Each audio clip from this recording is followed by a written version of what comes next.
Start with a Chinese spy, which is quite a big story, really. Why can't we name this guy? Yeah, exactly. It's bizarre.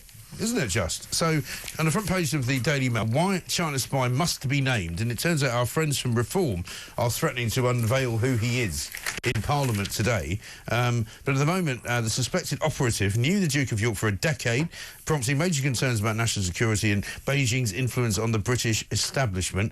And basically, he can only be referred currently to as H6, thanks to an anonymity ruling by an immigration court that banned him from Britain on the grounds of national security. Well, why can't we name him if he's been banned from Britain? Well, and exactly. And the bizarre thing, of course, is you just have to go online, go on X, and you'll find his name. Yeah. Look at the French media, look at the Chinese media, if you can read Chinese. Yeah. Look at the American media, and they're all naming him. So we're now in this absurd situation where you always have these... Are we allowed to name him? I'm just going to seek guidance from the producer. No, he's shaking his head. No, apparently not. You're not Ofcom regulated. You're online now, so I don't know whether No, we are Ofcom regulated. Yeah, because we're still a radio station. So no, apparently we can't name him. So never mind. Well, I can, and his name is... come up with your own name for him. It's H6, apparently, you know. But, you know, we do have the parliamentary privilege, and so, you know, it is up to now Nigel Farage and his Reform colleagues to name this man in Parliament, because it's an absolute nonsense. Right. It's also important because if you name the guy, then people in business, people in politics will actually be able to see, actually, I had dealings with this guy as well. Yeah. So all sorts of your stories can come out. Go through your payroll, payments to people, go through your, luncheons with people, go through whatever it is, your records, and put his name into a search engine and see what comes out. Go through your file of facts. Yeah. And you'll see this, because I think, obviously his tentacles went so deep into the establishment. There are undoubtedly many more people who aren't aware, actually, that they were being infiltrated by the Chinese. And I'm sure he's not the only one out there doing this. Well, I was going to say, if he's done it, you would bet your bottom dollar there'll be at least another couple of hundred others, won't there, who have managed to infiltrate in various different ways. Well, we've had these Chinese Confucius centres in all of our universities, which have been in, cultural Chinese organisations actually engaged in industrial espionage from our scientific departments of universities and so forth. The Chinese have a very, very strong covert enterprise, and we're waking up to it far too slowly. And the fact that we're being hampered now by not even being able to name these people just shows that we're being taken for a bunch of, monkeys by the Chinese. Yeah, exactly right. And Prince Andrew, great piece in the Mail today, which says, Prince may start a new life in the Gulf. And this is the introduction to it. He says, Prince Andrew may flee to the Gulf in a final attempt for legitimacy. I'm not sure he's going to get legitimacy by moving to Abu Dhabi. Well, I mean, you just have to think of, there's no income tax, is there? There's no income tax. There's no income tax. But the fact that he would somehow reclaim his legitimacy by living in the Middle East, I'm not sure I'm going to buy that. Well, there are so many disgraced princes in those Middle Eastern families, actually. He may find himself in good company. Yes, that's true. But, you must, feel a bit sorry for Prince Andrew. You thought, well, at least this year's done. Nothing can get any worse this year. Just as Christmas comes, he now may not be able to go to Christmas with his family. I mean, you say that, but of course, one of the reasons that he's still in the lodge at Windsor, where he's now continuing to live, 30-room lodge, by the way, in which he shares with his former wife, the Duchess of York. He's basically been told, stay out of sight for Christmas. But one of the reasons he's allowed to still continue to live there is because he's had some kind of influx of money. Somebody has basically given him a wad of cash in order for him to continue to pay for all the renovations, and it hasn't come from the family, as far as we know. It's come from somewhere else. So where's it come from? Has it come from H6? Yeah, well, you may well ask that question. Yeah. But yeah, this is just the latest. The poor king has had such a lot to deal with this year. And he must be thinking, will no one rid me of my troublesome brother? And I did ask this question last week. Will he turn up at Sandringham for the Christmas sort of walk to the church? Probably not.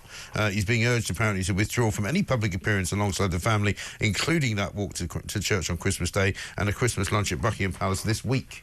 Well, he was very happy to go and fight in the Falklands War for Queen and country. I think his duty for King and country is to keep a low profile, It's not that much of a sacrifice. It's not really. He still gets to go to the bigger lunch. There's a lunch at Windsor Castle where the extended royal family go. Right. He can go to all of that. Yes, I mean, I don't think he'd be missed, to be honest. Let's talk about Yvette Cooper, because here she is talking at the weekend, the Home Secretary, no less, about smashing the gangs. So I do believe that you can tackle this trade of organised gangs, and partly because what I've seen through, the talking to other countries, the work that we've done looking at France, Germany, the visit to Iraq as well, actually I think our law enforcement across borders has been far, far too weak. You can see all kinds of different areas where we could be operating much more strongly between us. Does she know that she's the Home Secretary? When she says there are areas where we could be acting more strongly, she can actually make that happen. It's so depressing. They're doing just what the Tories did. They talked tough, but nothing ever came of it. Exactly. And smashing the gangs. Matt Goodwin, I'm sure a friend of this channel, has said, smashing the gangs never works. You're just basically cutting off one head, and two more heads grow back. Yeah. The way you do things is processing offshore. And what do? Of course, they abandoned everything we built in Rwanda. Yeah. And now, of course, the Germans and others are going to looking at using Rwanda. our own facilities that we built. British taxpayers. By the way, I said this the other day. There are a couple of very, very, very expensive hotel resorts in Rwanda. When people tell us, "Oh, Rwanda, you can't go there because it's very dangerous. It's terribly dangerous. You can't send people there." There are 5-star, 6-star hotels there where people go every single year to go and watch the gorillas. It's hardly dangerous. It's not dangerous at all. Actually, I had a Christmas lunch with somebody who runs an Africa think tank.